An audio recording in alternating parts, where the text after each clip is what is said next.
Sakri police हद्दीतील मसदी शिवारामधील वसंत शामराव गुजाळ यांच्या मालकीच्या शेतात जयेश वसंत गुजाळ यांनी शेवग्याच्या पिकांमध्ये विनापरवाना दारू लपविल्याबाबत खात्रीशीर माहिती मिळाल्याने सहाय्यक पोलीस निरीक्षक जयेश खलाने, साक्री पोलीस स्टेशनचे सहाय्यक पोलीस निरीक्षक अनिल बागुल, पोलीस सहाय्यक निरीक्षक प्रसाद रोदळे आणि सर्व टीमसह सदर ठिकाणी छापा टाकला।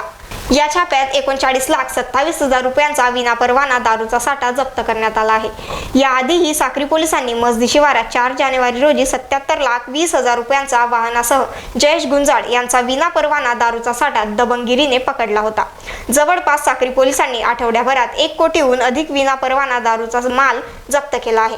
काल दिनांक 11 जानेवारी रोजी साक्री पोलीस स्टेशनचे API जयेश खलाने आणि त्यांची टीम यांना माहिती मिळाली होती आणि ऑलरेडी आपल्या सगळ्यांना माहिती आहे की पाठीमागच्या पण काही दिवसांपूर्वी मसदी गावामध्ये आरोपी नामे जयेश गुंजाळ याच्या ताब्यातून त्या ठिकाणी जवळपास 67,20,000 रुपये मुद्देमालाची दारू त्या ठिकाणी जप्त करण्यात आलेली होती।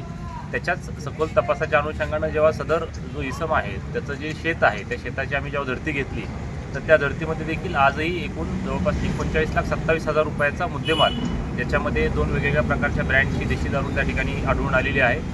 एकूण सदर प्रकरणामध्ये आत्तापर्यंत जवळपास 1,50,50,000 रुपयाचा मुद्देमाल त्या ठिकाणी जप्त करण्यात आलेला आहे आणि सदरील जी दारू आहे ती प्रथमदर्शनी असं वाटतं की ती बनावट दारू आहे असं प्रथमदर्शनी वाटतं आहे, मात्र त्याच्यामध्ये तरी पण आम्ही सखोल तपास अजून करत आहोत। त्या अनुषंगाने कायदेशीर कारवाई पण केली जाईल, त्याच्यामध्ये संबंधित कलमवाढ पण केली जाईल आणि संबंधित आरोपीला अटक करून त्याच्यामध्ये त्यांनी ती दारू कुठून आणली होती आणि फर्दर त्याचा आणखीन काय तो डिसिमिनेट कशा पद्धतीनं करणार होता याचा तपास साक्री पोलीस करत आहेत। तर एकूणच ह्या चांगल्या कामगिरीबद्दल साक्री पोलिसांचं आम्ही अभिनंदन करतो। धन्यवाद। रतनलाल सोडवणे, स्टार महाराष्ट्र न्यूज, साक्री।